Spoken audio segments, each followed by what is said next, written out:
Today we will do introduction of exercise 5.2. First point है इसका revolution. Revolution क्या होता है? वन कंप्लीट टर्न, यानी कि एक पूरा चक्र। यहाँ हम क्या कह सकते हैं? A rotation of 360 degree is known as revolution. यहाँ क्या करना? 360 डिग्री के ऊपर घूम जाना भी क्या होता है? हमारा रेवोल्यूशन होता है। आगे नेक्स्ट है हमारा रेवोल्यूशन क्या है? टू टाइप्स की हो सकती है, एक तो क्लॉकवाइज, दूसरा क्या? Anti clockwise. क्लॉकवाइज क्या होता है? इन the direction that the hand of a clock move, यानी कि क्लॉक के जो मिनट हैंड है और हैंड है जैसे मूव करता है जिस डायरेक्शन के अंदर, उसे हम क्या कहते हैं? क्लॉकवाइज। फॉर एग्जांपल जैसे मैंने ये एक वॉच बनाई है, यहाँ पे ये क्या है? आर हैंड है, यहाँ 1 से लेके ये मूव किया है 5 तक, यानी कि जो हैंड है क्लॉक का इस डायरेक्शन के अंदर क्या है? डाउनवर्ड मूव किया है, तो ये क्या है? हमारी क्लॉकवाइज डायरेक्शन है। नेक्स्ट है anti clockwise, in the direction opposite to the direction in which the hands of clock move. जिस डायरेक्शन के अंदर क्लॉक के जो हैंड मूव करते हैं उसे अपोजिट डायरेक्शन। अब यहाँ से 3 to 6 नहीं है, 6 to 3 है, ये मैंने एरो मेंशन किया है, ठीक है। बिलो टू अप है, ऊपर की तरफ है, तो ये क्या है? एंटी क्लॉकवाइज है। नेक्स्ट पॉइंट है फ्रैक्शन ऑफ रेवोल्यूशन, यानी कि आपने फ्रैक्शन निकालना है किसका? रेवोल्यूशन का। तो उसके निकालने का क्या फार्मूला है? Number of steps hand of clock move, जितने स्टेप क्या है क्लॉक का हैंड मूव किया है अपॉन में 12, यानी कि टोटल हमारा यहाँ तक 12 स्टेप हैं ये, ठीक है। फॉर एग्जाम्पल जैसे 1 to 4 है, ठीक है, तो हमने इसका फ्रैक्शन बताना है, यानी कि क्लॉक हैंड 1 से लेके 4 तक क्या कर रहा है? मूव कर रहा है। अब देखें कितने स्टेप हैं 1 to 4 तक? 1 स्टेप, 2 स्टेप और 3 स्टेप बनते हैं, ठीक है। तो फ्रैक्शन क्या आ जाएगा इसका? फ्रैक्शन इज इक्वल टू 3, जितने स्टेप वो मूव किया है अपॉन में 12, तो ये कट हो जाएगा, तो 1/4 इसका आंसर आ जाएगा। आगे नेक्स्ट टॉपिक जो है वो है हमारा where will the hand of clock stop, यानी कि क्लॉक का हैंड कहाँ स्टॉप होगा। तो इसके लिए हमें क्या स्टार्टिंग टाइम दे रखा होगा कि कहाँ से स्टार्ट होना चाहिए और उसके बाद फ्रैक्शन दिया होगा। तो स्टार्टिंग टाइम, इसका फॉर्मूला क्या है? Starting time plus fraction of revolution multiply 12, यानी कि ये टोटल 12 स्टेप हैं, इसलिए मैंने इसको 12 से मल्टीप्लाई किया है।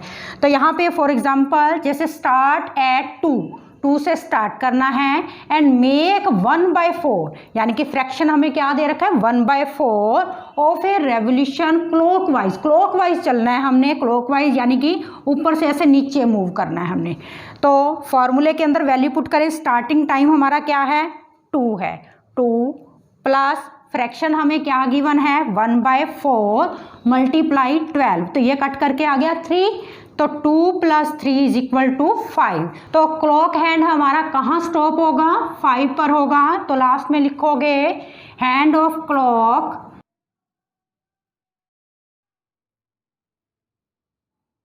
स्टॉप एट 5 के ऊपर स्टॉप होगा। नेक्स्ट पॉइंट है हमारा नंबर ऑफ राइट एंगल्स। अगर हमने क्या है? नंबर ऑफ राइट एंगल्स निकालना है, तो उसके लिए हमने क्या फार्मूला लगाना है? Fraction of revolution.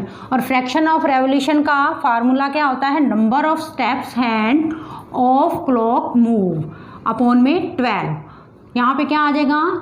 Fraction of revolution multiply 360 degree upon में 90 डिग्री, ठीक है। फॉर एग्जांपल जैसे मैंने 3 to 6 लिया है टाइमिंग, ठीक है, तो सबसे पहले मुझे क्या निकालना पड़ेगा? फ्रैक्शन निकालना पड़ेगा रेवोल्यूशन का। तो नंबर ऑफ स्टेप क्या आ जाएंगे? 6 - 3, यानी कि 3 स्टेप आ गए। फ्रैक्शन क्या होता है?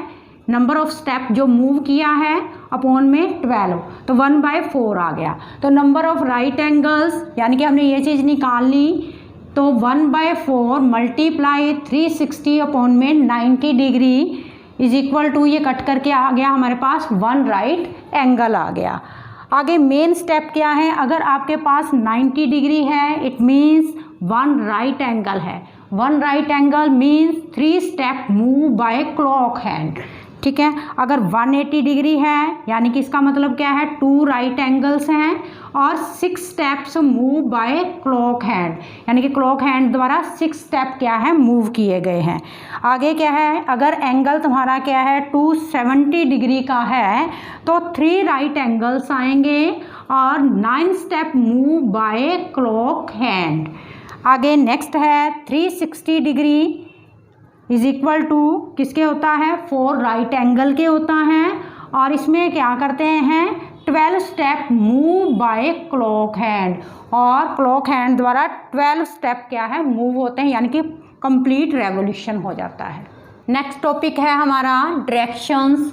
डायरेक्शन मेनली हमारी 4 डायरेक्शन है, north, south, east and west. ये 2 परपेंडिकुलर लाइंस क्या कर रही हैं, बाइसेक्ट कर रही हैं और यहाँ पे 4 क्या है, ये राइट एंगल बन रहे हैं, यानी कि 0 से लेकर 90 तक ये 1 राइट एंगल, 180 तक 2 राइट एंगल, 270 तक 3 राइट एंगल और आगे 360 तक क्या बन जाएंगे, 4 राइट एंगल बनेंगे। अब यहाँ पे 1/4 रेवोल्यूशन, यानी कि ये टोटल कितने पार्ट है हमारे पास, 4 पार्ट हैं।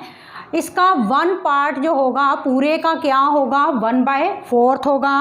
रेवोल्यूशन इट मीन्स 90 डिग्री, यानी कि 1 राइट एंगल। 1/2 रेवोल्यूशन मतलब हाफ, 2 पार्ट्स इसके, ठीक है। तो 180 degree means 2 right angles. 3/4 revolution, यानी कि यहाँ से अगर हम स्टार्ट करते हैं 3 मूव करते हैं तो यहाँ पे क्या आ जाएगा, 3/4 मूव करने पर हमारे पास 270 डिग्री का एंगल होगा और 3 राइट एंगल्स आएंगे। 1 रेवोल्यूशन यानी कि कंप्लीट हमने रेवोल्यूशन करना है तो 360 डिग्री का एंगल होगा और 4 राइट एंगल्स होंगे। For example east and make 3/4 revolution anti clockwise. हमने एंटी क्लॉकवाइज क्या है, 3/4 रेवोल्यूशन हमने चलना है, यानी कि 3 स्टेप चलने हैं। टोटल हमारे क्या है 4 स्टेप हैं। तो ईस्ट से स्टार्ट करो एंटी क्लॉकवाइज, तो हम कहाँ पे पहुँच गए, साउथ में। तो फर्स्ट का आंसर क्या आ जाएगा, साउथ। अब यही क्वेश्चन है, अगर हमने क्लॉकवाइज चलना है तो कैसे चलेंगे। यहाँ से देखो, अब क्लॉकवाइज है, ये ईस्ट से स्टार्ट करना है और 3/4 हमने मूव करना है। तो ईस्ट से स्टार्ट किया, अगर हम क्लॉकवाइज चले हैं तो हम कहाँ पे रीच हो गए, नॉर्थ में। तो सेकंड का क्या आंसर आ जाएगा, नॉर्थ आएगा। अगर नंबर ऑफ राइट एंगल वो पूछ ले तो कितने राइट एंगल बनेंगे, 1, 2 एंड 3 राइट एंगल, और इसमें भी 3 ही बनेंगे।